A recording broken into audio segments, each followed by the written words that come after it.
Oy, ang ganda.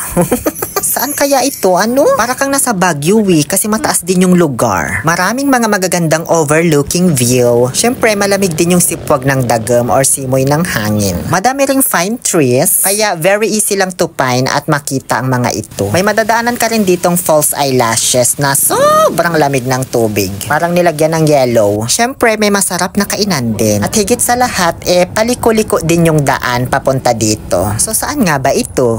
Abangan nyo na lang sa part 2. Charot, syempre nakapag-post na ako ng mga pictures ko dito, no, bago ko pa inedit tong video. Ito pala yung tinatawag nilang Maliko, dito sa may San Nicolas, Pangasinan. Paano nga ba kami napadpad dito? Simulan na natin ang argumento. Alas 6 pa lang ng umaga, nagsimula na kaming lumarga. Wala pa nga ako masyadong tulog dito kasi alauna ng madaling araw, nag-i-edit pa ako. Tapos nagising ako 5:30 para mag-prepare na. Di naman na ako masyadong na-hassle kasi gabi pa lang naligo na ako. Ganon kasi ginagawa ko kapag may pupuntahan ako ng maaga. Naliligo na ako ng gabi para paggising hilamos na lang, diba?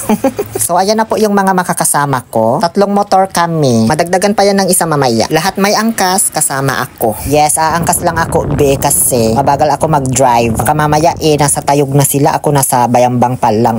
Ay, ito na ba yung Maliko? Grabe no, ang kapal pala ng fog dito. Ay, Barangay Banglat pa pala ito. After almost 1.5 hour ng biyahe, nakarating na rin kami dito sa may San Nicolas, Pangasinan. Alam nyo, ang ganda ng plaza nila dito. Parang araw-araw Pasko.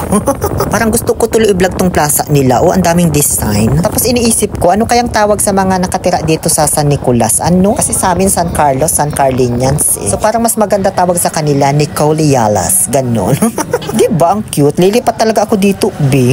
So bali dito po matatagpuan yung Maliko sa may municipality ng San Nicolas. Hindi ko lang sure kung barangay ba nila yung Maliko or kung yun lang ba yung tawag doon sa mismong tourist spot na yun. Ngayon, paakyat na po kami papunta roon. Bali, nasa 30 minutes pa bago makarating doon sa viewpoint talaga. Bali, sa road na ito, sa may ibaba pa lang, di na kayo papaakyatin kung wala kayong suot na helmet. Habang binabaybay namin itong palikulikong daan, Diyos ko, maa-amaze ka na talaga sa mga tanawin. Buti nga talaga umangkas ako kasi kung ako yung nagda-drive, di ko ito mabibidyohan, B. Kaya kahit masakit sa all, tiniis ko na lang. Si Jasmine pala yung nagda-drive ng motor ko. Shoutout sa iyo and maraming salamat. Wala pa kami sa pinakatuktok pero may nadaanan kaming isang magandang overlooking view kung saan may mga huminto rin na riders. So ayun, nakigaya din kami. At syempre, nag-picture taking na rin. Actually, ito yung unang picture namin dito sa Maliko. Sa tama na yan, Levi and Lala. Di pa tayo nakakarating dun sa destination, naka-isang album na. Actually, habang binabaybay nyo itong palikuliko na daan, marami ka na talagang madadaan ng magagandang overlooking view na pwedeng pagpapicturan. Kaya kung mahilig ka talaga mag-picture, sinasabi ko sa'yo, baka every 100 meters, hihinto ka talaga. Totoo, marami pa nga kaming mga nadaanan dyan na huminto para magpa-picture Kaso, di na kami gumaya, B. Kasi sa totoo lang, alam nyo, ang ganda yung tanawin pag titignan mo siya with your naked eyes. Pero kapag pipicturan mo na, ba't parang hindi man kagandahan? Totoo, ewan ko kung hindi lang talaga ako marunong kumuha. O sadyang pangit lang yung camera ko, ganon. Maya't maya nakarating na rin kami dito sa isa sa mga tourist spot dito sa Maliko. Ito yung Zurich Hill. Ewan ko kung tama yung pag-pronouncement ko, ha. Madami nang nakatambay dito ng mga motorista kasi isa ito sa main attraction talaga. Ang daming mga pine trees sa paligid-ligid para kang nasa Baguio. May mga kainan na rin dito pero hindi restaurant, ha. May mga nagtitinda rin ng taho, ice cream, ganon. Kaya ayan, bumili ako ng taho worth 30 pesos. Tapos may 20 pesos naman na entrance fee para makaakyat ka doon sa Zurich Hill. So bali 50 pesos lang naman yung nagastos ko, be, para sa ganito kagandang view sa taas. Sulit na, diba? Pwede ka nang mag-picture unlimited. Pwede ka rin mag-stay dyan hanggat gusto mo. Isa sa mga nagustuhan ko dito, bukod sa napakagandang tanawin, na nakaka-relax talaga, yung flow din ng mga tao kasi hindi pa siya masyadong crowded. Ganito yung gusto kong pasyalan talaga. Unlike nung ibang mga pasyalan, diba, na maganda naman, pero dahil sa sobrang sikat na, nagiging crowded na masyado, kaya ang ending, di mo na masyadong maramdaman yung totoong ambience ng lugar, diba? Tapos ang babait pa ng mga turista dito kasi may pinasuyuan kami na magpa-picture. Ayan, pinicturean kami. Shoutout na lang sa iyo, sir. Thank you so much po. May mga puno rin ng bayabas pala dito na ang daming bunga, pero mga sabong pa, mga bubot ganun. Pero syempre, alam nyo naman, hindi ako titigil hanggat wala akong nahahanap na hinog. So, paano yan? May nakita ako, be.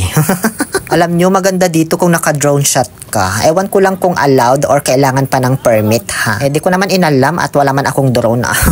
Mayat maya nag-decide na rin kaming bumaba para umalis na kasi nagugutom na kami. Wala pa kaming almusal. May mga bilihan na rin pala ng souvenirs dito like keychain, mga kutsilyo, ganyan. At mga pagkain din. So ayan, napabili ako nitong kiniing bato o kinueng kasi makakaeng yung amoy niya. 300 isang balot. May mga itag din sila dito ha. I-vlog ko na lang to habang niluluto ko para mabawi ko naman yung pinambili ko. Ngayon, andito na po kami sa may boundary ng Nueva Vizcaya. Dito rin pala yung daan papuntang Nueva Vizcaya. Kinabahan tuloy ako. Baka mamaya mga Vizcaya yung contractor sa pagpapagawa ng mga daang ito. Mamaya niyan substandard lang din to be. Hindi naman siguro May nadaanan kaming falls. Dami nagpapapicture pero di kami huminto. Mamaya na yan pag uwi namin kasi gutom na talaga kami be. Actually, hinahanap namin itong sikat na restaurant dito sa Maliko. Ito yung tinatawag na Multo by Cup of Joe. Cup of Stories.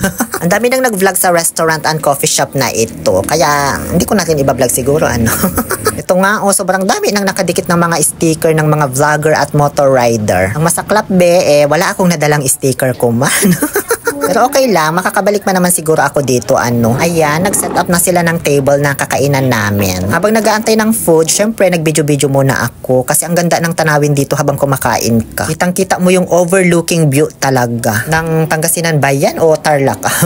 Mas mataas na to kumpara dun sa Zurich Hill na pinuntahan namin kanina. Mas malamig na rin yung simoy ng hangin dito. Nagulat ako sa servings nila. Ang laki pala sulit yung 150. Mabibiting ka sa kanin kasi ang laki ng ulam. Pa-picture muna bago kumain. Salamat po. Ay sir, dito yata yan sa akin. Lobat na pala yung phone ko dito na isa kaya wala na akong 0.5 shots. Kaya ayan, puro mukha ko na lang tuloy yung nakikita. Nakapagdala naman ako ng power bank kaso yung nadala kong cable pang Android.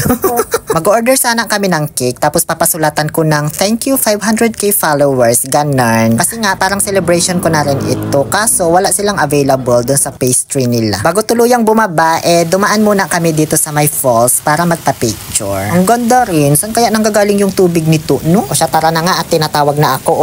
Hanggang sa tuluyan na po kaming bumaba pabalik sa Kapatagan.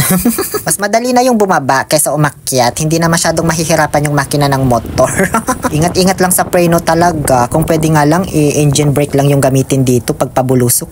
So yun lamang po, sana'y nag-enjoy kayo sa mga tanawing ipinakita ko sa inyo kasi sobrang hapdi na talaga ng LL ko. Parang mas mahirap umangkas kaysa mag-drive. Masyado kasi akong nakakayang dito sa upuan ng Giorno. Ang lapad man kasi. Thank you so much FCC family for this unforgettable experience. Please don't forget to follow me for more scientific explanations. Muli, ito po ang inyong Happy Pill Oliver Castro na nagsasabing, no to toxicity, let's make people happy. Medyo mahaba pa pala yung oras namin pagdating namin dito sa may Tayog. Kaya nag-decide kami na puntahan yung sunflower maze dito. Kaso matagal na palang sarado ito. Di man kami na-inform. Ayan parang hunted na. May mga biometrics at locker pa. Kaya ang ending, ayun, lumamon na lang kami dito sa may McDo. O siya, sige na.